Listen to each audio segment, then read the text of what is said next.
Welcome students, this is Ayesha Fatima. Welcome to my YouTube channel. तो student, जैसा कि आपको पता है कि हम लोग क्लास 11th फिजिक्स की जो न्यू बुक है Punjab education curriculum training and assessment authority वो पढ़ रहे हैं। और इस न्यू बुक को लेकर हम लोगों ने चैप्टर नंबर 3 स्टार्ट किया हुआ है, जिसका नाम है circular and rotational motion. Chapter number 3, circular and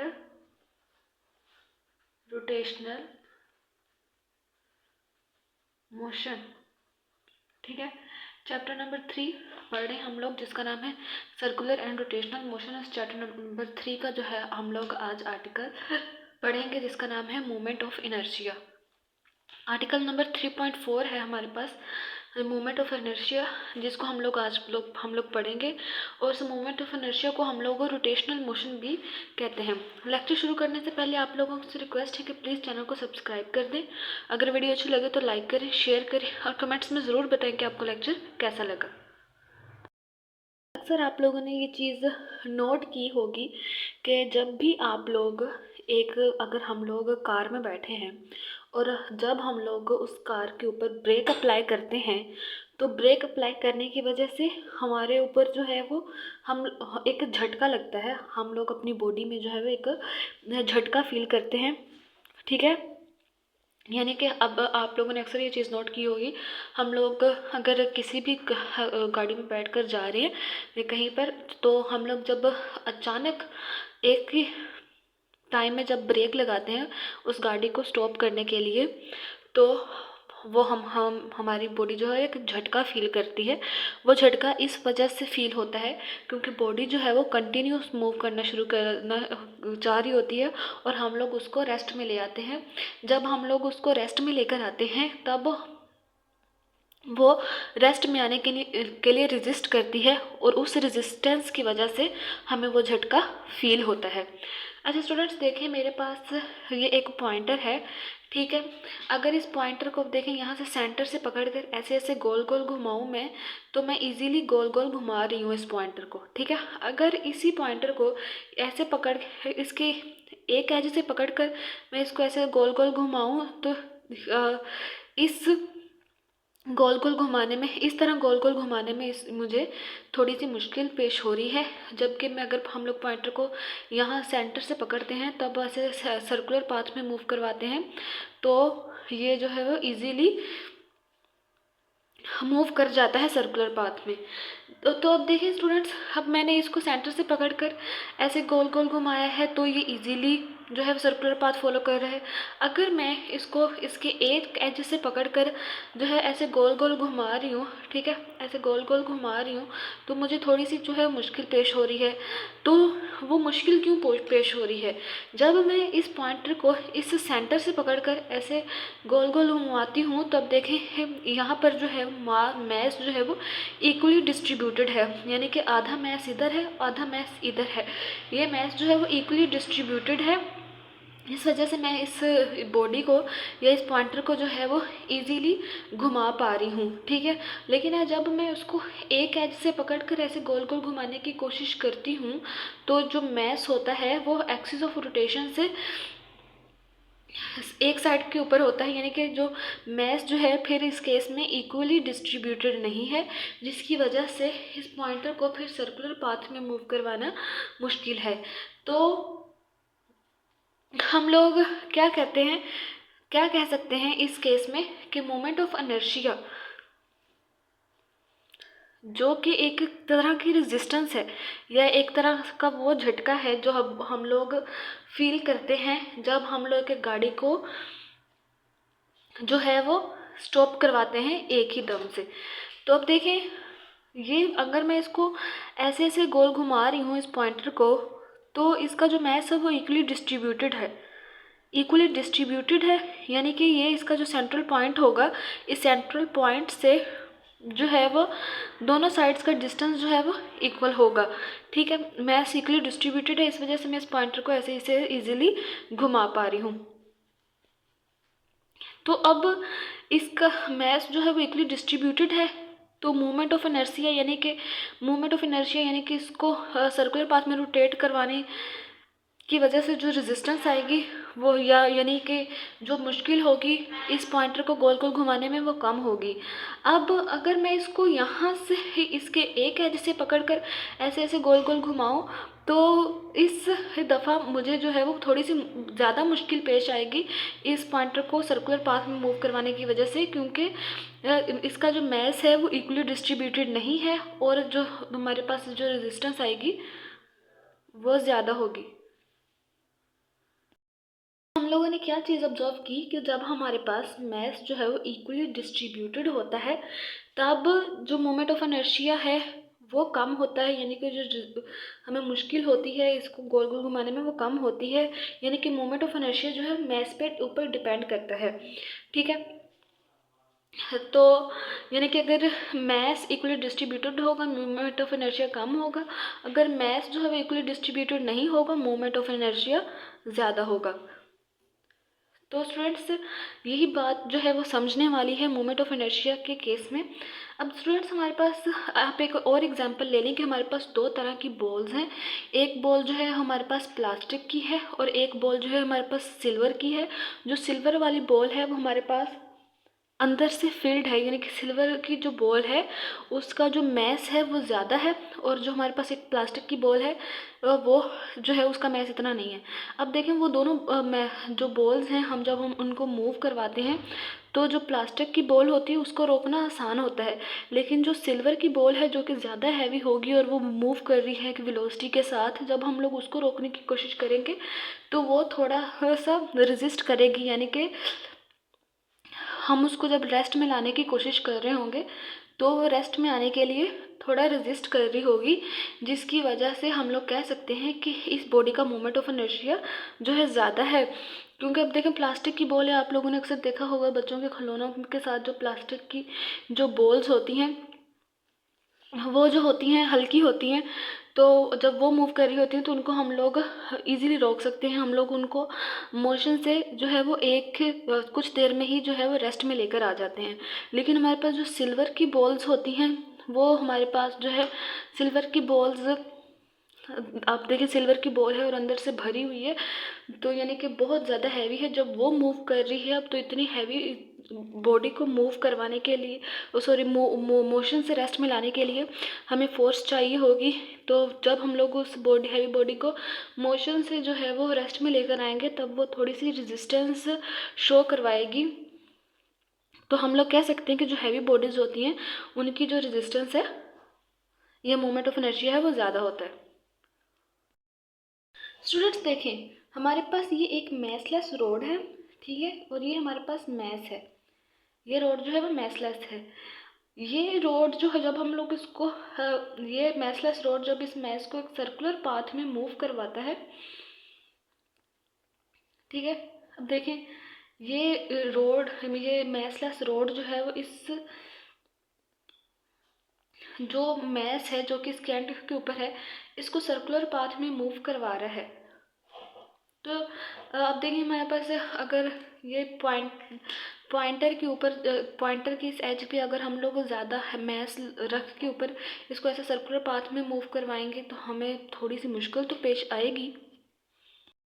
consider कर रहे हैं कि ये हमारे पास जो पिवट है ये ओ है, ठीक है। जब हम लोग इस मैस को हॉरिजॉन्टली यानी कि ऐसे रखकर ऐसे ऐसे मूव नहीं करवा रहे, इस मैस को सर्कुलर पाथ में हम लोग इसको हॉरिजॉन्टली ऐसे रख के मूव करवा रहे हैं, यानी कि पॉइंटर की जो निप है आप इसको मैस कंसीडर कर लें, या ये जो ब्लैक वाला हिस्सा है आप इसको मैस कंसीडर कर लें, और हम लोग इसको ऐसे रखकर जो है वो हॉरिजॉन्टली मूव करवा रहे हैं। तो स्टूडेंट्स अब देखिए जब हमारे पास ये मैस है, ठीक है, ये मैस तो आगे की तरफ मूव करने की कोशिश करेगा, लेकिन यहाँ से ये पिवटेड पॉइंट के ऊपर जो है वो फिक्स है, जिसकी वजह से ये सर्कुलर पाथ में मूव कर जाएगा। यानी कि ये जो मैस है इसकी जो वेलोसिटी होगी वो टेंजेंटियल वेलोसिटी होगी, यानी कि ये अलोंग द टेंजेंट मूव कर रहा है, लेकिन ये जो मैसलेस रोड है ये इसको सर्कुलर पाथ में मूव करवा रहा है, जिसकी वजह से इसकी कुछ एंगुलर वेलोसिटी भी होगी।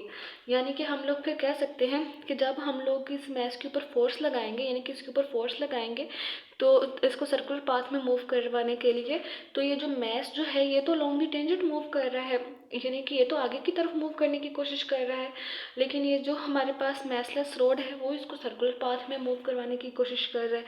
तो हम लोग फिर ये कह सकते हैं कि ये जो मैस है इसके जो ऊपर जब फोर्स लगती है तो फोर्स लगने की वजह से इसके अंदर जो एक्सेलरेशन प्रोड्यूस होता है वो एक्सेलरेशन जो है वो टेंजेंटियल एक्सेलरेशन होता है, और सर्कुलर पाथ में मूव करने की वजह से इसका जो एक्सेलरेशन होता है वो एंगुलर एक्सेलरेशन होता है। यानी कि ये मैस जो है ये तो आगे की तरफ मूव करने की कोशिश कर रहे हैं ना। अब देखें ये अगर हम ब्लैक जो पार्ट है इस पॉइंटर का इसको मैस कंसिडर कर लें, ये तो आगे की तरफ मूव करने की कोशिश कर रहे हैं, यानी ये आगे जाने की कोशिश कर रहे हैं। लेकिन ये जो वाइट वाला जो पार्ट है पॉइंटर का आप इसको मैसलेस रोड कंसिडर कर लें, और मैसलेस रोड की वजह से जो है वो सर्कुलर पाथ में मूव कर रहा है। तो यानी कि ये जो मैस की ऊपर जब फोर्स लगेगी तो उसका जो एक्सेलरेशन प्रोड्यूस होगा वो तो टेंजेंटियल एक्सेलरेशन होगा, लेकिन ये जो मैसलेस रोड की जो है उसको सर्कुलर पाथ में मूव करवाने की वजह से करवाने की कोशिश कर रहा है, इस वजह से फिर जो उसका जो एक्सेलरेशन होगा वो एंगुलर एक्सेलरेशन होगा। इस पॉइंट से और इस पॉइंट तक जो जितना डिस्टेंस है हम लोग उसको आर कंसीडर कर लेते हैं। अब देखें यहाँ पर हमारे पास टेंजेंटियल एक्सेलरेशन भी प्रोड्यूस हो रहा है और एंगुलर एक्सेलरेशन भी। तो हम लोग जब रिलेशन निकालते हैं टेंजेंटियल एक्सेलरेशन का और एंगुलर एक्सेलरेशन का, वो कैसे आता है, tangential acceleration is equal to R alpha, कि अगर ये जो मैस है लॉन्ग द टेंजेंट मूव कर रहा है जिसकी वजह से इसका एक्सेलरेशन टेंजेंटियल एक्सेलरेशन है वो इस मैसलेस रोड के एक्सेलरेशन और ये जो डिस्टेंस है उसके इक्वल ही होता है टेंजेंटियल एक्सेलरेशन। अब देखें जब हम लोग इस बॉडी के ऊपर फोर्स लगाते हैं तो बॉडी के मैस के ऊपर फोर्स लगाते हैं और फोर्स लगाने की वजह से इस बॉडी में जो है एक्सेलरेशन प्रोड्यूस होता है, जिसकी वजह से ये बॉडी जो आगे को मूव करने की कोशिश करती है, यानी कि इसकी जो डायरेक्शन होगी वो लॉन्ग द टेंजेंट होगी, जिसकी वजह से इसका जो एक्सेलरेशन होगा वो भी टेंजेंटियल एक्सेलरेशन कहलाएगा। तो फिर जब हमारे पास हम लोग इस बॉडी के ऊपर फोर्स लगाएंगे ताकि ये आगे को मूव करे, आगे को मूव करे, तो जब हम लोग इसके ऊपर फोर्स लगाएंगे तो फिर एक्सेलरेशन भी प्रोड्यूस होगा। तो इसकी जब ऊपर फोर्स लगाएंगे तो वो force is equal to MAT के इक्वल होगी, यानी कि जो फोर्स इसके ऊपर लगाएंगे वो इसके मैस और एक्सेलरेशन के इक्वल होगी, कि M जो है इसका मैस होगा और AT जो है वो इसका एक्सेलरेशन होगा। स्टूडेंट्स जब हम लोग जब देखेंगे इस मैस के ऊपर फोर्स लगाएंगे ऐसे ऊपर की तरफ मूव करवाने के लिए, तो ये फोर्स जो है वो ये फोर्स और ये जो इसका ये जो डिस्टेंस आर है ये आपस में परपेंडिकुलर होंगे। अब देखिए फोर्स हम लोग इस तरफ लगाएंगे तो इसको आगे की तरफ मूव करवाने के लिए ये हमारे पास जो मैसलेस रोड है ये वहाँ, और इस पॉइंट पी से और इस सर्कमफ्रेंस तक का जो डिस्टेंस है वो आर है, तो फोर्स को हम जब आगे की तरफ लगाएंगे तो ये हमारे पास एंगल 90 डिग्री बन जाएगा यहाँ पर, जिसकी वजह से हम लोग कह सकते हैं कि ये जो डिस्टेंस है और ये जो फोर्स है वो एक दूसरे के परपेंडिकुलर है।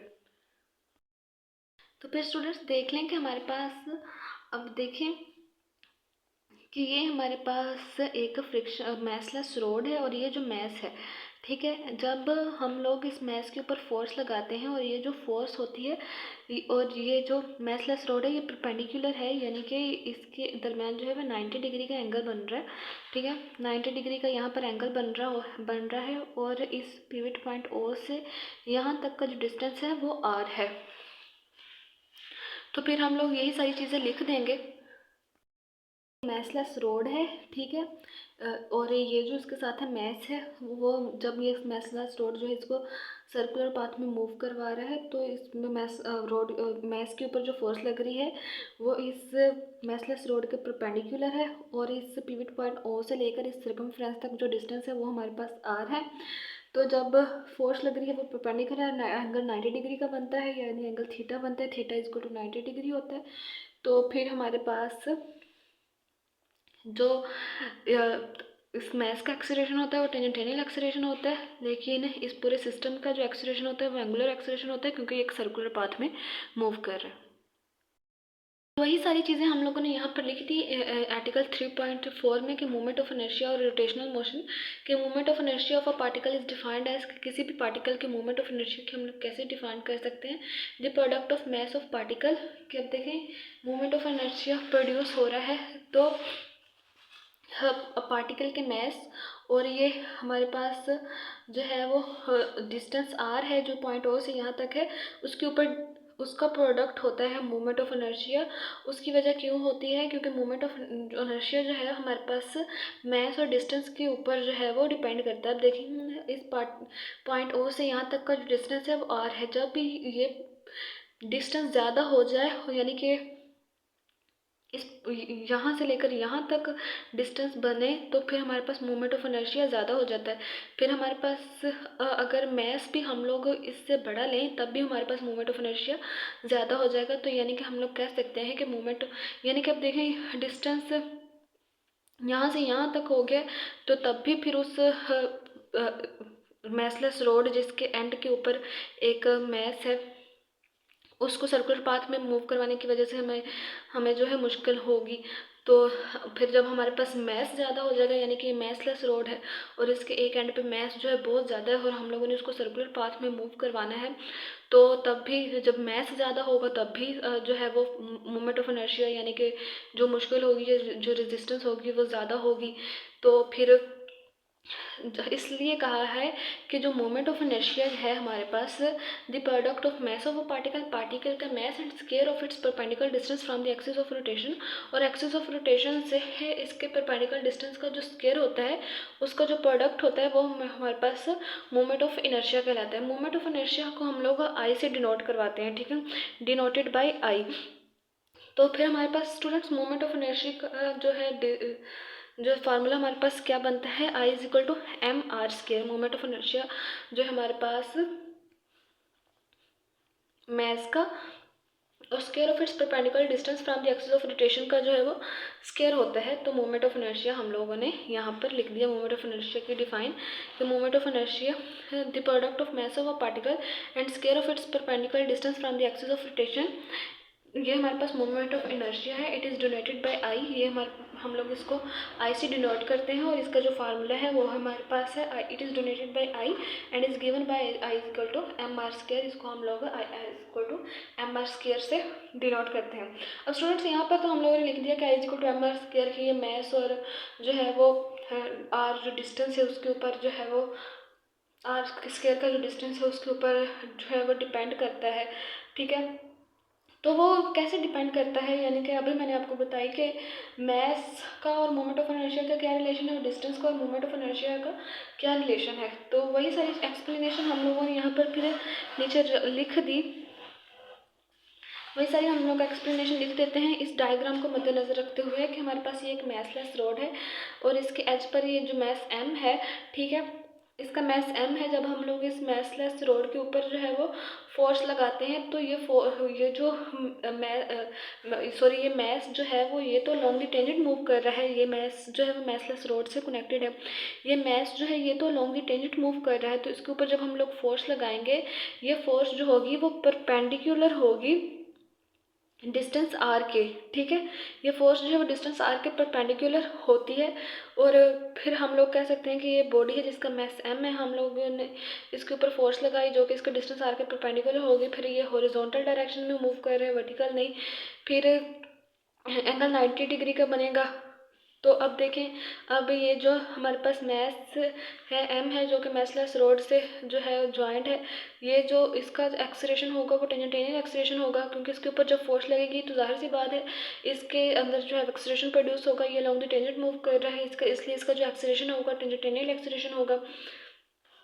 और डिस्टेंस आर की वजह से ये सर्कुलर पाथ में मूव कर रहा है, इसकी वजह से इस पूरे सिस्टम का जो एक्सेलरेशन होगा वो हमारे पास एंगुलर एक्सेलरेशन होगा, ठीक है स्टूडेंट्स। तो वही सारी बातें हम लोगों ने लिख दी कि consider a mass attach to a massless rod, कि हमारे पास से एक मैस है, ये मैसलेस रोड से अटैच्ड है, which can rotate about a frictionless pivot O. ये हमारे पास एक फ्रिक्शनलेस पिविट ओ है, इसके अराउंड जो है वो रोटेट कर रहा है। Let the system be in horizontal plane, system जो है वो एक ऐसे हॉरिजॉन्टल प्लेन में है, वर्टिकल प्लेन में नहीं है, ठीक है। A force of act on a mass perpendicular to rod, ये जो फोर्स हमारे पास एक्ट कर रही है मैस के ऊपर ये रोड के परपेंडिकुलर है, ठीक है। यानी कि ये जो डिस्टेंस है इस पिवट पॉइंट ओ से और इस मैच तक इसके परपेंडिकुलर है, ये डिस्टेंस जो है वो ये रोड ही बना रहा है। तो ये हमारे पास जो है फोर्स जब इस मैच के ऊपर लगती है ये इस परपेंडिकुलर है इस रोड के, जिस तो so F is equal to M80। तो हमारे पास जब इस मैच के ऊपर जब हम लोग फोर्स लगाएंगे तो इस फोर्स लगाने की वजह से इस मैच के अंदर जो एक्सेलरेशन प्रोड्यूस होगा जो कि टेंजेंटियल एक्सेलरेशन होगा, ठीक है। तो इस वजह से इसकी जो फोर्स है वो इसके मैस और टेंजेंटियल एक्सेलरेशन की इक्वल होगी। तो this force rotates the mass m about o, tangential acceleration और एंगुलर एक्सेलरेशन रिलेटेड एज, ये जिसकी वजह से जो हमारे पास ये मैस m है ये पॉइंट o के अराउंड जो है वो रोटेट करेगा। तो टेंजेंटियल एक्सेलरेशन और एंगुलर एक्सेलरेशन फिर हमारे पास किस तरह इक्वल होंगे कि ये जो at होगा वो तो हमारे पास जो है इस मैस का एक्सेलरेशन होगा टेंजेंटियल एक्सेलरेशन, फिर हमारे पास r डिस्टेंस आ जाएगा और ये हमारे पास अल्फा, ये हमारे पास एंगुलर एक्सेलरेशन होगा इस सिस्टम का, यानी कि मैस जो है वो सर्कुलर पाथ में मूव कर रहा है। फिर इस वजह से इसका रोड का जो एक्सेलरेशन होगा ये वो हमारे पास एंगुलर एक्सेलरेशन होगा। यहाँ पर लिख दिया कि tangential acceleration and angular acceleration are related as at is equal to r alpha. तो हमारे पास जो इक्वेशन 1 थी जिसको हम लोगों ने F is equal to M80 का नाम दिया था, यहाँ पर हमारे पास जो इक्वेशन 1 थी वो हमारे पास क्या बन जाएगी, हमारे पास इक्वेशन 1 जो थी वो F is equal to M80 थी। तो हमारे पास टेंजेंटियल एक्सेलरेशन जो है वो तो आ गया कि ये डिस्टेंस और एंगुलर एक्सेलरेशन की इक्वल होता है। तो 80 की वैल्यू हम लोग जहाँ पर पुट कर देंगे तो हमारे पास F is equal to MR alpha आ जाएगा, ठीक है। ये हमारे पास MR अल्फा है। तो स्टूडेंट्स देखें हमारे पास ये देखिए अगर ये हमारे पास फोर्स है, अगर फोर्स किसी बॉडी के ऊपर लगती है तो वो कुछ ना कुछ डिस्टेंस तो कवर करता है जिसको हम लोग आर से जो है वो डिनोट करवाते हैं। और ये हमारे पास जो है एक बॉडी का मैस है जो कि मैसलेस रोड से अटैच है, और ये हमारे पास आर उसका डिस्टेंस है और अल्फा उसका जो एंगुलर एक्सेलरेशन है, ठीक है। तो फिर हमारे पास अब देखिए हम लोग इन दोनों साइड्स को जो है वो आर से मल्टीप्लाई करवा देंगे। आर से मल्टीप्लाई करवाने की वजह हमारे पास क्या होगी, आर से मल्टीप्लाई करवाने की वजह हमारे पास ये होगी क्योंकि हमारे पास अगर बॉडी के ऊपर कोई डिस्टेंस लगता है तो सॉरी बॉडी के ऊपर कोई फोर्स लगती है तो वो कोई ना कोई डिस्टेंस कवर करता है। स्टूडेंट्स जिस तरह हमारे पास अगर देखें ये एक कार है, इस कार को स्ट्रेट लाइन में मूव करवाने के लिए जो स्ट्रेट लाइन में इस कार को जो मूव करवाती है वो फोर्स होती है, ठीक है। जिस तरह फोर्स अगर हम लोग कहें कि फोर्स इस कार को एक स्ट्रेट लाइन में मूव करवा रही है मतलब कि इसके ऊपर फोर्स लग रही है, लेकिन अगर सर्कुलर पाथ में जो इस कार को मूव करवा रहा होता है वो टार्क होता है, ठीक है। यानी कि जिस तरह फोर्स जो है वो किसी बॉडी को सर्कुलर पाथ में मूव करवाती है, सॉरी स्ट्रेट पाथ में मूव करवाती है फोर्स यानी कि लीनियर पाथ में, इस तरह जो टार्क होता है वो किसी भी बॉडी को सर्कुलर पाथ में मूव करवाता है। टार्क बॉडी को सर्कुलर पाथ में मूव करवाता है, फोर्स जो है वो स्ट्रेट लाइन में मूव करवाती है। अब ये देखिए यहाँ पर फोर्स टार्क जो है हमारे पास जो है वो RF की इक्वल होता है, टार्क हमारे पास RF की इक्वल होता है, लेकिन यहाँ पर फोर्स हमारे पास जो है वो अकेली है। इसको RF बनाने के लिए हम लोग जो है इसको R से मल्टीप्लाई करवा देंगे। तो स्टूडेंट्स देखें अगर हम लोग इस वाली साइड को R से मल्टीप्लाई करवाएंगे तो हमें इस साइड को भी R से मल्टीप्लाई करवाना पड़ेगा। तो हम लोग इन दोनों साइड्स को R से मल्टीप्लाई करवा देंगे। तो जब हम लोग दोनों साइड्स को R से मल्टीप्लाई करवा दिया तो अब देखें ये हमारे पास RF is equal to MR square A बन गया, ठीक है। MR square alpha, sorry alpha हमारे पास एंगुलर एक्सेलरेशन है, MR स्क्वायर अल्फा बन गया हमारे पास। अब देखें मोमेंट ऑफ इनर्शिया हम लोगों ने अभी पढ़ा है कि मोमेंट ऑफ इनर्शिया जो है वो I is equal to MR square के इक्वल है। तो इस MR स्क्वायर की जगह तो हम लोग R लिख देंगे, और टार्क हमने पढ़ा है कि T is equal to FR होता है, T is equal to RF होता है। तो यहाँ पर हमारे पास टार्क आ गया, तो torque is equal to I alpha, sorry torque is equal to हमारे पास I अल्फा बन गया। तो ये हमारे पास इक्वेशन नंबर 2 आ गई। जो हमारे पास इक्वेशन 1 थी वो हमारे पास थी F is equal to M80। तो अब देखें अब हमारे पास फोर्स जो है अगर किसी भी बॉडी के मैस के ऊपर लगती है तो फोर्स जब किसी बॉडी के मैस के ऊपर लगती है तो उसका जो एक्सेलरेशन होता है वो टेंजेंटियल एक्सेलरेशन होता है। लेकिन यानी कि अगर फोर्स जो है किसी भी बॉडी के मैस को जो है वो स्ट्रेट लाइन में मूव करवाती है तो हाँ, उसका जो मैस उस वक़्त होता है वो m होता है, उसके ऊपर फ़ोर्स लग रही होती है, और उसका जो एक्सेलरेशन होता है वो टेंजेंटियल एक्सेलरेशन होता है। लेकिन अगर कोई बॉडी उसके ऊपर सॉरी अगर कोई बॉडी सर्कुलर पाथ में मूव कर रही होती है, तो उसके ऊपर जो है वो टार्क एक्ट कर रहा होता है। टार्क जो है टर्निंग इफेक्ट होता है फोर्स का, यानी कि फोर्स जो है वो अगर किसी बॉडी को स्ट्रेट लाइन में मूव करवा रही हो और ऐसे टर्न ले लेती है, तो इस फोर्स का जो टर्निंग इफेक्ट होगा वो हमारे पास टार्क होगा। अब देखिए यहाँ पे एक सर्कुलर पाथ में मूव करवाया है फोर्स ने बॉडी को, तो हाँ वहाँ पर उस फोर्स का जो इफेक्ट होगा वो टर्निंग होगा, क्योंकि यहाँ से बॉडी टर्न ले जाएगी। तो फिर उस टर्निंग इफेक्ट को हम लोग टार्क बोलते हैं, जो कि हमारे पास I is equal F I T, torque is equal to I, I इसका जो है मोमेंट ऑफ इनर्शिया और अल्फा इसका जो है एंगुलर एक्सीलरेशन होगा। यानी कि अगर बॉडी जो है वो सर्कुलर पाथ में मूव कर रही हो, तब उसका जो एक्सीलरेशन होता है वो एंगुलर एक्सीलरेशन होता है, जो कि हम लोग अल्फा से डिनोट करते हैं। अगर स्ट्रेट लाइन में मूव कर रही है तो तब उसका जो एक्सीलरेशन होता है वो टेंजेंटियल एक्सीलरेशन होता है, जिसको हम लोग एटी मूव बोलते हैं। और जब हमारे पास बॉडी जो है वो सर्कुलर पाथ में मूव कर रही होती है, तो उसका जो टार्क होता है उस वक्त, यानी कि वो टर्निंग इफेक्ट ऑफ फोर्स जो कि उसको सर्कुलर पाथ में मूव करवाता है, वो उसके मोमेंट ऑफ इनर्शिया और एंगुलर एक्सीलरेशन की इक्वल होती है। यानी कि मोमेंट ऑफ इनर्शिया जो है उसका जो मैस होता है और जो डिस्टेंस होता है, यानी कि एक्सिस ऑफ रोटेशन से। अब देखिए ये बॉडी जो है, सॉरी यहाँ पर एक सर्कल बना लेते हैं। अब देखिए ये बॉडी जो है वो, ये मैस है हमारे पास, ये एक मैसलेस बॉडी, ये सर्कुलर पाथ में बॉडी मूव कर रही है, इस बॉडी का मैस भी है, फिर इस एक्सिस ऑफ रोटेशन से इसका डिस्टेंस आर भी है, जिसकी वजह से हमारे पास, और ये जो जब ये उसके ऊपर फोर्स लगती है, या सॉरी जब ये सर्कुलर पाथ में मूव करती है, तो जो टर्निंग इफेक्ट होता है फोर्स का, जो कि इसको सर्कुलर पाथ में मूव करवाता है, तो इस वजह से उसका जो एक्सीलरेशन होता है वो भी एंगुलर होता है।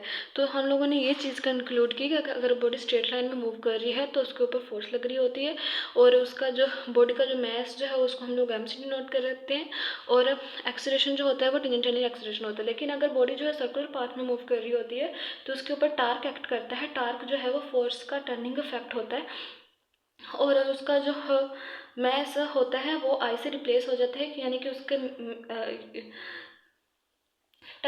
उसका फिर मैस भी कंसिडर किया जाता है और डिस्टेंस भी कंसिडर किया जाता है जब वो सर्कुलर पाथ में मूव करती है, यानी कि एक्सिस ऑफ रोटेशन से जो है वो उसका डिस्टेंस भी जो है वो कंसिडर किया जाता है। स्टूडेंट्स देखिए, अब अगर हम लोग लाहौर से कराची आए हैं, तो लाहौर से कराची आते हुए अगर कंसिडर कर लें कि अगर हम लोग एक सिटी से दूसरी सिटी जाते हैं, तो जो रोड है वो स्ट्रेट है, ठीक है। अगर हमारे पास एक कार जो है वो एक रोड से दूसरे रोड, एक शहर से दूसरे शहर गई है, और वो एक शहर से दूसरे शहर में आने में जो सड़क है हमारे पास वो बिल्कुल सीधी है, ठीक है। तो तब हम लोग उस बॉडी का जो है सिर्फ और सिर्फ मैस कंसिडर करेंगे कि उस बॉडी के मैस के ऊपर कितनी फोर्स लगी है, जिसकी वजह से वो एक शहर से दूसरे शहर तक आ गया, क्योंकि सीधे रोड से।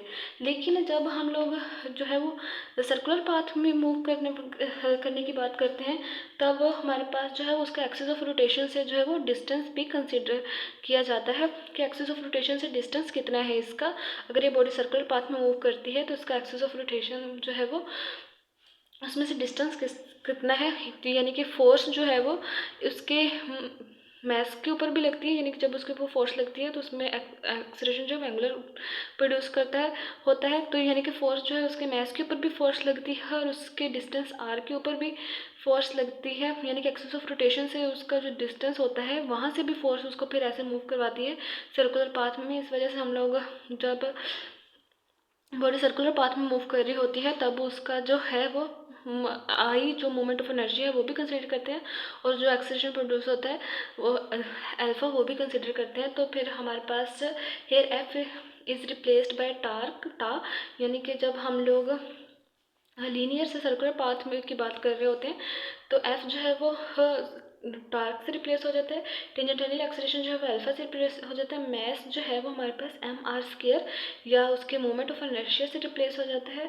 यानी कि लीनियर पाथ में तो हम लोग सिर्फ और सिर्फ मैस को कंसिडर करते हैं, लेकिन सर्कुलर पाथ में हम लोग उसके एक्सिस ऑफ रोटेशन से उसका जो डिस्टेंस होता है उसके स्क्वायर को भी कंसिडर करते हैं। जो quantity M R square is known as moment of inertia I, हमारे पास एम जो क्वांटिटी है, ये एम आर स्क्वायर जो क्वांटिटी है ये आई है, उसको हम लोग आई बोलते हैं, यानी कि मोमेंट ऑफ इनर्शिया बोलते हैं। It plays same role in angular motion. ये जो हमारे पास मोमेंट ऑफ इनर्शिया ये आई होता है, ये एंगुलर मोशन में वही रोल प्ले करता है जो कि मास जो है वो लीनियर मोशन में कम प्ले करता है। मास प्लेज इन लीनियर मोशन, तो हमारे पास इस वजह से जो हमारे पास आई जो होता है, यानी कि मोमेंट ऑफ इनर्शिया होता है, I is equal to M R square, M R square के इक्वल होता है। यानी कि एंगुलर मोशन में ये वही रोल प्ले करता है जो कि मास जो है वो लीनियर मोशन में प्ले करता है।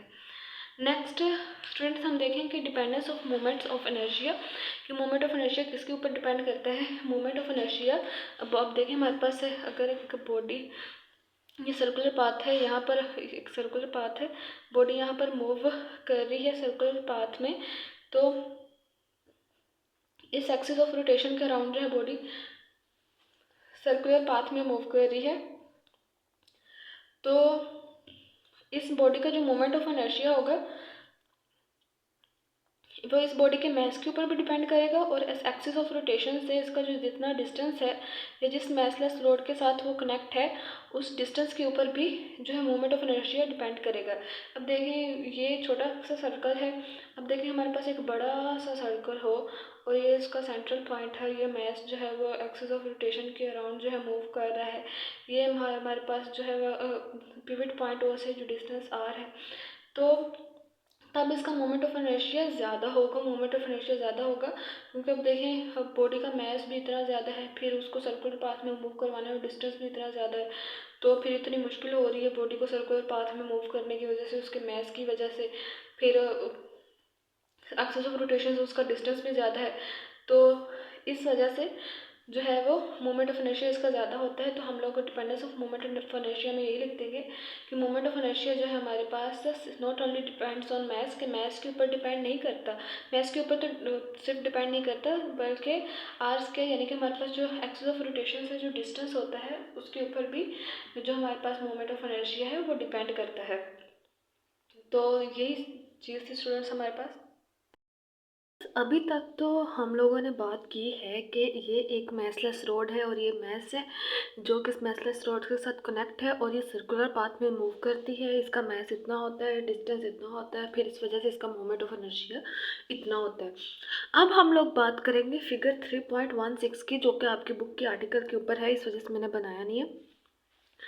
अब देखें कि ये हमारे पास ये एक इर्रेगुलर सी शेप है, ठीक है, ये हमारे पास एक इरेगुलर शेप है और ये जो हमारे पास है पॉइंट ओ है जिसके अराउंड जो है वो ये इरेगुलर शेप जो है वो रोटेट करेगी, यानी कि पॉइंट ओ है, इसके अराउंड जो है इरेगुलर शेप जो है वो ऐसे रोटेट करेगी सर्कुलर पाथ में। अब देखिए ये शेप जो है वो इरेगुलर है, इसलिए हम लोग इस शेप के मैस को एज अ होल जो मैस है वो एम कंसिडर नहीं कर सकते, ठीक है, क्योंकि देखें ये इसका कोई रेगुलर शेप नहीं है इस बॉडी की, ये एक इरेगुलर शेप है, एक भद्दी सी शेप है एक इस बॉडी की, तो ये पॉइंट ओ के अराउंड जो है वो मूव कर रही है, ठीक है। तो इस वजह से हम लोग कहते हैं कि हम लोग इस बॉडी के मैस को एज अ होल जो है वो एम कंसिडर नहीं कर सकते, हम इस बॉडी की जो मैस है इसको M1 M2 M3 M4 ऐसे कंसिडर करते हैं, ठीक है स्टूडेंट्स। तो यही चीज़ हम लोग देखते हैं। हम लोगों ने यहाँ पर वो जो है वो इरेगुलर शेप कंसिडर कर ली, ये उस इरेगुलर शेप का जो है पॉइंट ओ है जिसके अराउंड जो है यानी कि यहाँ पर फिक्स होती है, ये इसका एक्सिस ऑफ रोटेशन है जिसकी वजह से ये सर्कुलर पाथ में मूव करती है। ये शेप जो है ये एक इरेगुलर शेप है, इसकी कोई प्रॉपर शेप नहीं है या कोई रेगुलर शेप नहीं है, इस वजह से इस बॉडी के पूरे मैस को एज अ होल हम लोग जो है वो एम कंसिडर नहीं कर सकते। हम लोगों ने इसके मैस को जो है वो छोटे छोटे मैसेज में डिवाइड कर लिया है, हम लोगों ने इसको मैं इसको छोटे छोटे मैसेज में डिवाइड किया। तो सबसे पहले अब देखें हमारे पास जो मैस एम होगा, अब देखें यहाँ पर हमारे पास देख कंसिडर कर लें कि ये इस बॉडी का मैस एम है और M1 है और एक्सिस ऑफ रोटेशन से इसका जो डिस्टेंस है वो R1 होगा, ठीक है, R1। फिर हम लोगों ने कंसिडर कर लिया कि ये हमारे पास जो है वो मैस जो है वो M2 है और एक्सिस ऑफ रोटेशन से इसका जो डिस्टेंस है वो R2 होगा। फिर हम लोगों ने ये कंसिडर कर लिया कि ये जो है इसका मैस जो है वो M3 है और एक्सिस ऑफ रोटेशन से इसका जो डिस्टेंस होगा वो R3 होगा। फिर हम लोगों ने यहाँ कंसिडर कर लिया कि यहाँ से एक्सिस ऑफ रोटेशन से ये जो है इसका मास M4 है, ठीक है, इसको हम लोगों ने M4 का नाम दे दिया, और एक्सिस ऑफ रोटेशन से उसका जो डिस्टेंस होगा वो हमारे पास होगा R4 होगा, ठीक है, उसको हम लोगों ने R4 कंसिडर कर लिया। अब बॉडी ये जो एक्सिस ऑफ रोटेशन O है, इस एक्सिस ऑफ रोटेशन से जब थोड़ा सा रोटेट करेगी यानी कि मूव करेगी इस साइड को, आप देखिए इसने सर्कुलर पाथ में मूव करना है, ये पॉइंट O है, यहाँ से ये फिक्स है, इससे अपने एक्सिस ऑफ रोटेशन के अलोंग जो है वो मूव करना है। तो फिर जब ये बॉडी जो है वो थोड़ा सा इस साइड को मूव करेगी, तब जो है हम लोग लिख सकते हैं कि जब ये बॉडी जो है वो थोड़ा सा इस साइड को ये मूव करेगी है,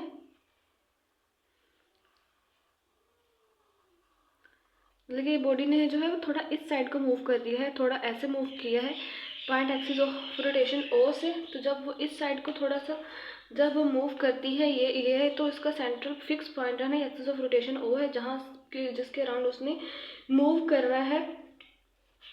तब देखिए इसका मास M2 था, वो यहाँ था, वो थोड़ा सा ऊपर को हो जाएगा, यहाँ आ जाएगा, ठीक है, यहाँ पर M2 हो जाएगा, ठीक है, R2 उसका एक्सिस ऑफ रोटेशन होगा। अब देखिए मास M1 जो था वो यहाँ पर था, ठीक है, तो वो थोड़ा सा इधर आ जाएगा, तो वो थोड़ा सा इधर आ गया, यहाँ पर मास M1 बन गया। अब देखिए हमारे पास जो मास M3 था वो यहाँ पर था, जब वो बॉडी रोटेट करेगी वो थोड़ा सा आगे को आ जाएगा, तो वो यहाँ पर आ गया, ठीक है, और एक्सिस ऑफ रोटेशन से इसका जो डिस्टेंस है वो R3 आ गया। और M4 हमारे पास यहाँ पर था, तो वो जब बॉडी ऐसे रोटेट करेगी कि वो भी थोड़ा सा आगे को आ जाएगा, वो यहाँ पर आ गया। इस शेप को हम लोग दोबारा बनाते हैं। जब इस बॉडी ने जो है वो थोड़ा सा रोटेट किया,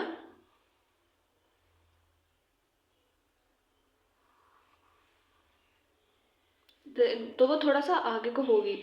ये जो है इसका पॉइंट O है, ये यानी कि ये इसका एक्सिस ऑफ रोटेशन है, ये पॉइंट O है, ठीक है। तो पहले इसका मास M1 था, वो यहाँ पर था, तो वो जब बॉडी ने थोड़ा सा रोटेट किया तो वो थोड़ा सा आगे को आ गया, ठीक है। M1 और एक्सिस ऑफ रोटेशन से उसका डिस्टेंस जो है R1 है। M2 यहाँ पर था, जब बॉडी ने ऐसे रोटेट किया तो वो भी थोड़ा सा आगे को आ गया, एक्सिस ऑफ रोटेशन से उसका डिस्टेंस R2 था, ठीक है। M3 यहाँ पर था, जब बॉडी ने ऐसे रोटेट किया तो वो भी थोड़ा सा आगे को आ गया, एक्सिस ऑफ रोटेशन से उसका डिस्टेंस R3 था। फिर M4 यहाँ पर था, जब बॉडी ने ऐसे रोटेट किया वो भी थोड़ा सा आगे को आ गया। फिर उसका जो डिस्टेंस मास M4 हमारे पास यहाँ पर आ गया, और एक्सिस ऑफ रोटेशन से उसका डिस्टेंस जो है वो R4 हो गया, ठीक है। तो अब देखिए स्टूडेंट्स, जिस बॉडी पहले यहाँ पर थी, ठीक है, जब वो थोड़ा सा आगे को मूव करेगी, यानी कि जब वो थोड़ा सा उसने आगे को मूव किया, तो अपने इस सेंटर से उस सेंटर के साथ उसने जो है वो एंगल थीटा बना लिया, यानी कि बॉडी पहले यहाँ पर थी ना, जब उसने थोड़ा सा आगे को मूव किया, आगे को जब थोड़ा सा मूव किया तो अपने एक्सिस ऑफ रोटेशन के साथ जो है वो एंगल थीटा बना लिया। यही वाली चीज़ आपकी बुक के ऊपर भी शो की गई है कि यहाँ पर हमारे पास एक बॉडी है, ठीक है, जब उसने थोड़ा सा आगे को मूव किया तो फिर उसके जब उस थोड़ा सा आगे को मूव किया, मास M2 यहाँ पर था, फिर वो यहाँ पर आ गया, M1 इधर था, फिर वो इधर आ गया, M3 इधर था, फिर वो ऊपर हो गया, M4 इधर था, फिर वो थोड़ा सा नीचे हो गया क्योंकि बॉडी ने ऐसे थोड़ा सा रोटेट करवाया है। फिर एक्सिस ऑफ रोटेशन से जो है वो यहाँ तक जो है एंगल हमारे पास थीटा बन गया, ठीक है। तो स्टूडेंट्स अब देखें, अब ये बॉडी जो है सर्कुलर पाथ में मूव कर रही है, यानी कि इसके ऊपर टार्क अप्लाई हो रहा है, यानी कि ये टर्निंग इफेक्ट है फोर्स का, जिसकी वजह से ये जो है बॉडी ऐसे सर्कुलर पाथ में मूव कर रही है। एक्सिस ऑफ रोटेशन जो है उसका ये पॉइंट O है, ठीक है, पॉइंट O से जो है वो इस तरह मूव कर रही है। तो M1 पर डिफरेंट टार्क पर एक्ट कर रहा है, M2 पर अलग टार्क जो टार्क एक्ट कर रहा है वो अलग होगा, M3 पे जो टार्क एक्ट कर रहा है वो अलग होगा, M4 पर जो टार्क एक्ट कर रहा है वो अलग होगा। तो अब देखिए, अगर हम लोग कंसिडर कर रहे हैं कि हमारे पास जो m1 है, टार्क को तो पता है आपको, टार्क इज इक्वल टू हमारे पास mr² अल्फ़ा आया था। mr² हमारे पास जो है वो आई की इक्वल था, लेकिन यहाँ पर हम mr² लेंगे क्योंकि हमारे पास masses है और डिस्टेंस है r। तो अगर हम लोग T1 लें, यानी कि फर्स्ट मैस का जो टार्क है, तो वो हमारे पास m1 r1² और α1 होगा।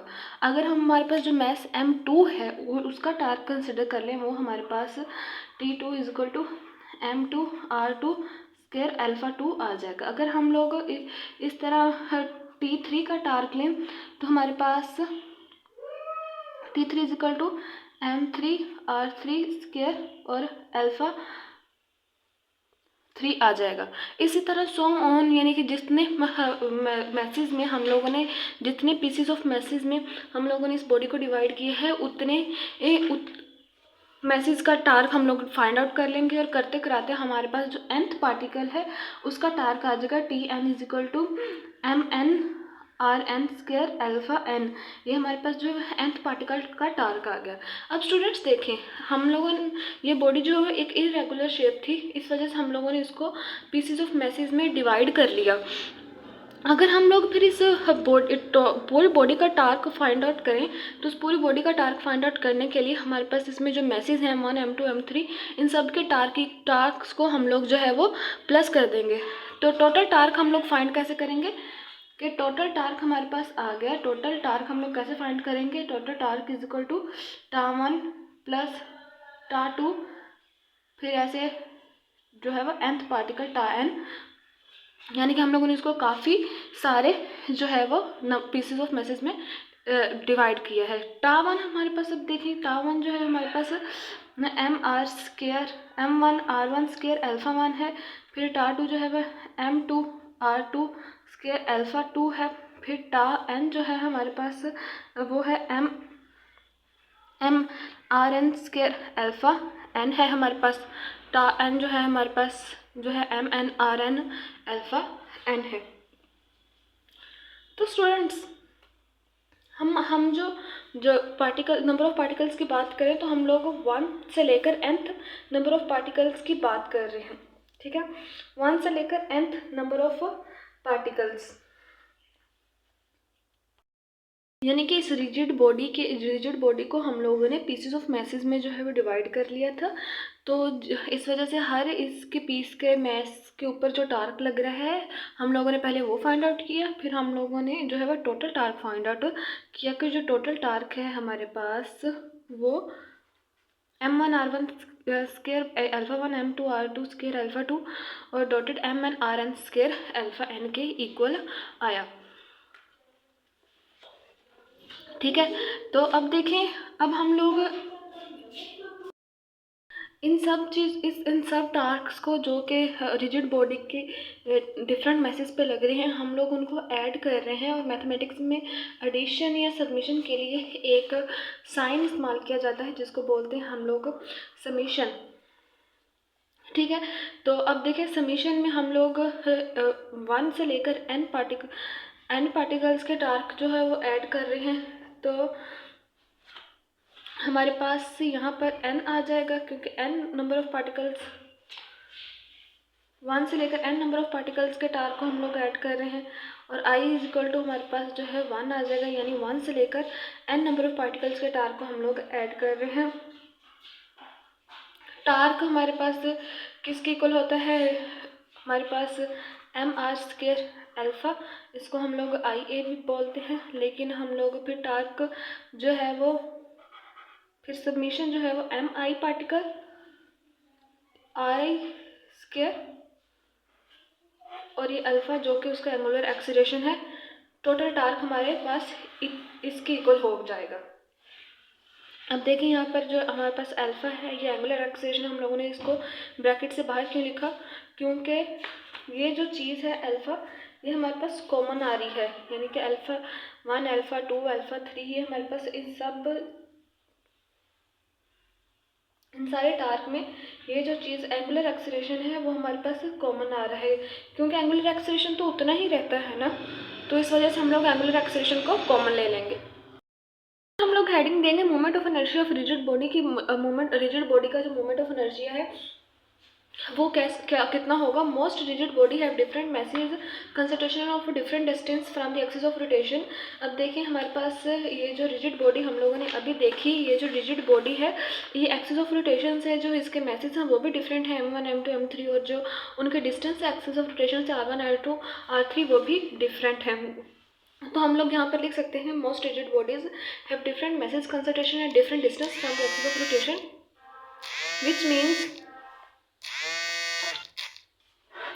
विच means the mass distribution is not uniform, जिसका मतलब है कि जो मैस डिस्ट्रीब्यूशन है वो यूनिफॉर्म नहीं है, यानी कि जो रिजिड बॉडी हैं उनके मैसेज भी डिफरेंट है और डिस्टेंस भी डिफरेंट है एक्सिस ऑफ रोटेशन से, जिसका मतलब है कि मैस जो है वो यूनिफॉर्मली डिस्ट्रीब्यूटेड नहीं है। Mass is distributed not uniform, क्योंकि ये बॉडी जो है वो इरेगुलर शेप है।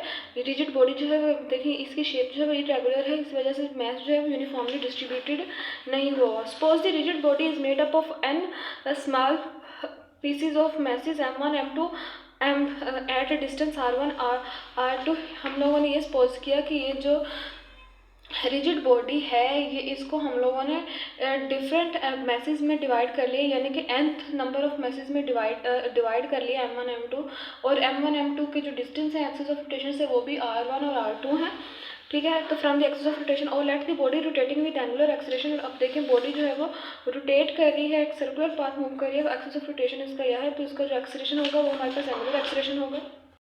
रिजिड बॉडी को जो है हम लोगों ने nth नंबर ऑफ पार्टिकल्स में डिवाइड कर लिया, और हर पार्टिकल का जो पहले पार्टिकल का मास m1 है, एक्सिस ऑफ रोटेशन से उसका डिस्टेंस r1 है। तो फिर उसके ऊपर जो magnitude of torque acting on mass m1, जो टार्क का जो मैग्नीट्यूड होगा जो कि मास m1 पर लग रहा है वो हमारे पास τ1 is equal to m1 r1 square alpha 1 आ जाएगा। फॉर nth मास, यानी हमारे पास जो nth पार्टिकल है उसका जो मास है हमारे पास τn m1 rn square alpha न आ जाएगा। तो जो टोटल टार्क हमारे पास होगा, total torque is given as τ1 plus τ2 plus τn आ जाएगा। तो फिर हमारे पास जो τ1 था देखें वो m1 r1 स्क्वायर अल्फा 1 के, तो τ1 का जो हमारे पास मैग्नीट्यूड होगा यानी कि टार्क का m1 r1 स्क्वायर अल्फा 1 के इक्वल होगा, τ2 का जो मैग्नीट्यूड होगा m2 r2 स्क्वायर अल्फा 1 के इक्वल होगा, सॉरी अल्फा 2 के इक्वल होगा, ठीक है। तो हमारे पास τn जो होगा वो m1 rn square alpha n के इक्वल होगा। एक्सीलरेशन जो है वो एक ही तरह का प्रोड्यूस हो रहा है सारी मैसेज के ऊपर, इस वजह से हम लोग एक्सेलरेशन अल्फा जो है उसको सेपरेट कर लेते हैं एंड पे। तो फिर हम लोग यहाँ पे लिख देते हैं कि since the body is rigid so all masses are rotating with the same angular acceleration, कि बॉडी जो है वो रोटेट कर रही है, इस वजह से जितने भी मैसेज हैं वो सेम एंगुलर एक्सेलरेशन से रोटेट कर रहे हैं। तो फिर हमारे पास जब सेम एक्सेलरेशन से एंगुलर एक्सेलरेशन से रोटेट करेंगे तो फिर हम लोग यहाँ पर अल्फा 1 अल्फा 2 या अल्फा n वगैरह नहीं लिखेंगे, हम लोग सिर्फ और सिर्फ अल्फा लिखेंगे। हमारे पास m1 r1 square alpha plus m2 r2 square alpha, फिर हमारे पास m1 rn स्क्वायर अल्फा, ये इसके साथ n फिर नहीं आएगा। तो फिर हमारे पास ये देखें इन सारे टार्क के मैग्नीट्यूड्स में जो है अल्फा कॉमन आ जाएगा। तो फिर जो टोटल टार्क होगा हमारे पास, total torque into m1 r1 square plus m2 r2 square m1 rn square और जो है वो अल्फा आ जाएगा। अब मैंने आपको बताया कि अब देखिए ये τ1 का मैग्नीट्यूड है, τ2 का है, τn का, हम लोग इसको जो है वो 1 से लेकर nth पार्टिकल तक जो है वो इसको ऐड कर रहे हैं। तो फिर हमारे पास ये सबमिशन का साइन आ जाएगा, यानी 1 से लेकर nth पार्टिकल के जो है वो हमारे पास हम लोग इसको ऐड कर रहे हैं। तो फिर ये हमारे पास ये जो पूरी फॉर्म होगी वो हमारे पास mi स्क्वायर की इक्वल होगी summation n i is equal to 1, यानी कि स्टार्ट 1 से हो रहा है और nth पार्टिकल पर ख़त्म हो रहा है। तो mi स्क्वायर जो है अल्फा आ जाएगा। तो फिर हम अब देखें कि हमारे पास जो टार्क था, अब देखें टार्क हमारे पास जो था m r स्क्वायर अल्फा के इक्वल था।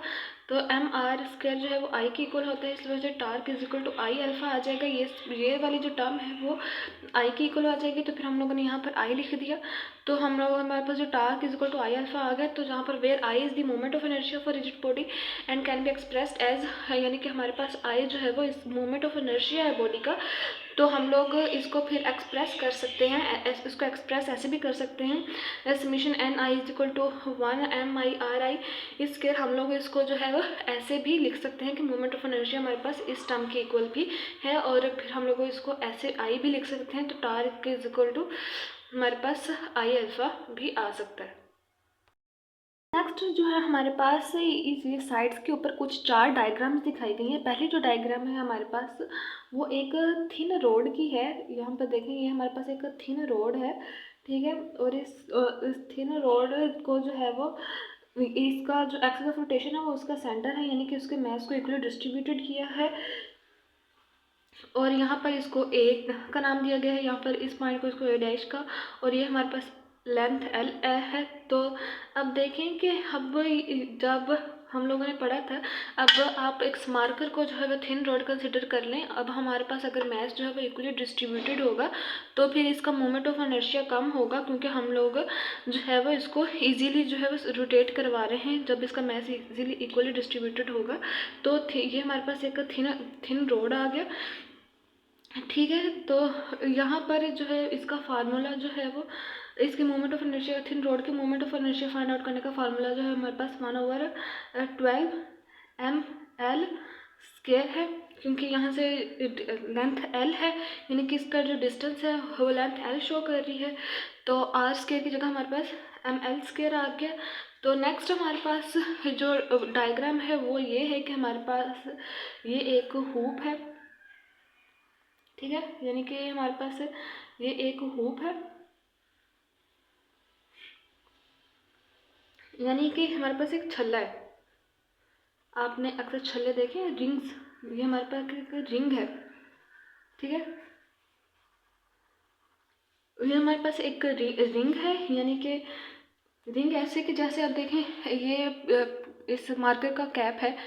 तो यहाँ से ये जो इसका पार्ट है, अगर हम लोग यहाँ से इसको इतना काट दें, यानी कि इस मार्कर के जो कैप है इसको काट दें, तो जब हम लोग इसको देखेंगे तो फिर ये यहाँ से नीचे से जो है वो खाली होगा। तो इसी तरह हमारे पास जो रिंग्स होती हैं, रिंग का जो मोमेंट ऑफ इनर्शिया, देखिए रिंग का मोमेंट ऑफ इनर्शिया ज़्यादा होगा। मोमेंट ऑफ इनर्शिया ज़्यादा होगा, क्यों होगा कि अब देखें हमारे पास ये जो थिन रोड था इसको हम लोगों ने एक मास को इक्वली डिस्ट्रीब्यूटेड करके जो है वो एक्सिस ऑफ रोटेशन के अलोंग जो है इसको मूव करवा लिया। अब थिन रोड है वो उसको एक्सिस ऑफ रोटेशन, यहाँ पर भी कुछ नहीं है, यहाँ पर कुछ नहीं है, खाली है, तो उसको एक्सिस ऑफ रोटेशन में मूव करवाने के लिए हमें थोड़ी मुश्किल होगी कि हम लोग उसको सेंट्रल पॉइंट से जब रोटेट कराएंगे तो हमारे पास जो है वो थोड़ी मुश्किल होगी, ठीक है। तो ये हमारे पास एरिया है और ये हमारे पास उसका डिस्टेंस r है। फिर हम लोगों ने इस पॉइंट को जो है वहाँ पर हमारे पास ए डैश प्राइम कंसिडर किया है। तो ये हमारे पास एक थिन रोड हूप है, थिन रिंग और हूप है हमारे पास। इसको फाइंड आउट करने का फार्मूला है हमारे पास I is equal to MR²। Next हमारे पास देखें कि उन्होंने कहा है कि हमारे पास जो है एक सॉलिड डिस्क सिलेंडर है, ये हमारे पास एक सॉलिड डिस्क है और ये हमारे पास जो है या तो एक सिलेंडर है। अब देखें जिस तरह रिंग जो थी वो दरमियान से खाली होती थी, ये यानी कि सर्कुलर शेप तो होती थी उसकी, लेकिन वो दरमियान से खाली होती थी। तो लेकिन जो हमारे पास सिलेंडर है वो दरमियान से खाली नहीं है, सॉलिड डिस्क या सिलेंडर है, इस दरमियान से खाली नहीं है। इसका एक्सिस ऑफ रोटेशन जो है वो यहाँ पर लाई करेगा। तो हमारे पास इसका moment of inertia is equal to इसका मोमेंट ऑफ इनर्शिया हमारे पास I is equal to 1/2 MR² के इक्वल होगा। नेक्स्ट हमारे पास उन्होंने कहा है कि हमारे पास एक स्फेयर है, स्फेयर यानी कि हम लोग एक बॉल कंसिडर की हुई है यहाँ पर कि हमारे पास एक बॉल है और ये अंदर से पूरी भरी हुई है। तो अगर इस बॉल को हम लोग इसके एक्सिस ऑफ रोटेशन पे मूव करवाएंगे तो यहाँ पे हमारे पास A1 का नाम दिया है, इस पॉइंट को हमारे पास A डैश का नाम दिया गया।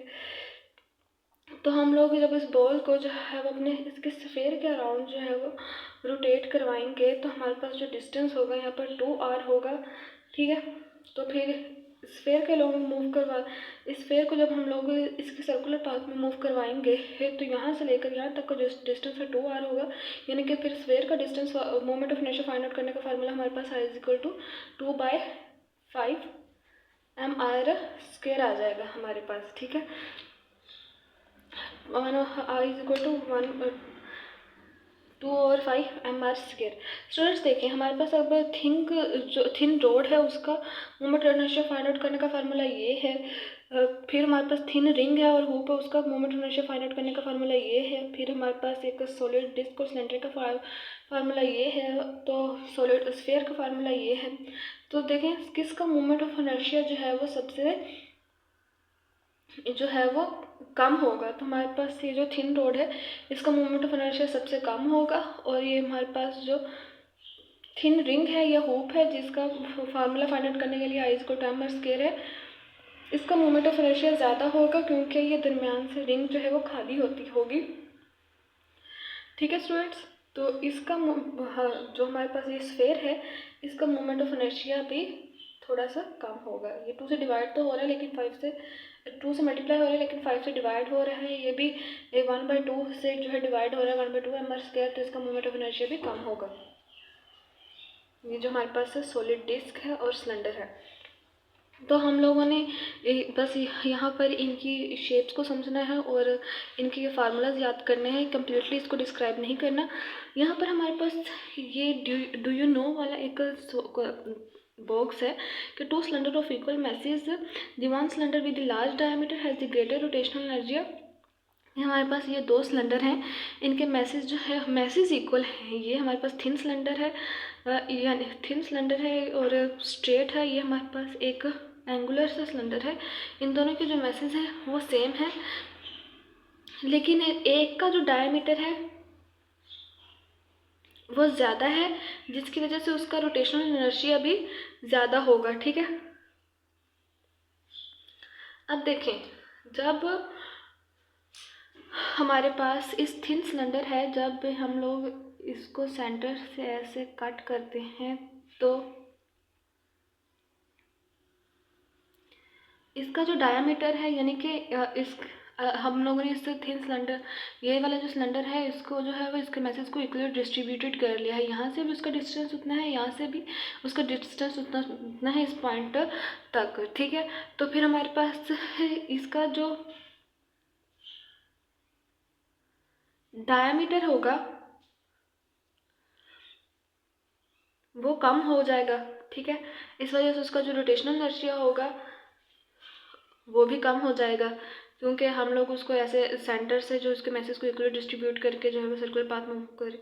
लेकिन हमारे पास ये वाला जो सिलेंडर होगा जो कि एक सर्कुलर पाथ में है, ये वाला हमारे पास इस सिलेंडर का जो है वो डायमीटर ज़्यादा होगा, जिसकी वजह से इसका रोटेशनल इनर्शिया भी ज़्यादा होगा। ये हमारे पास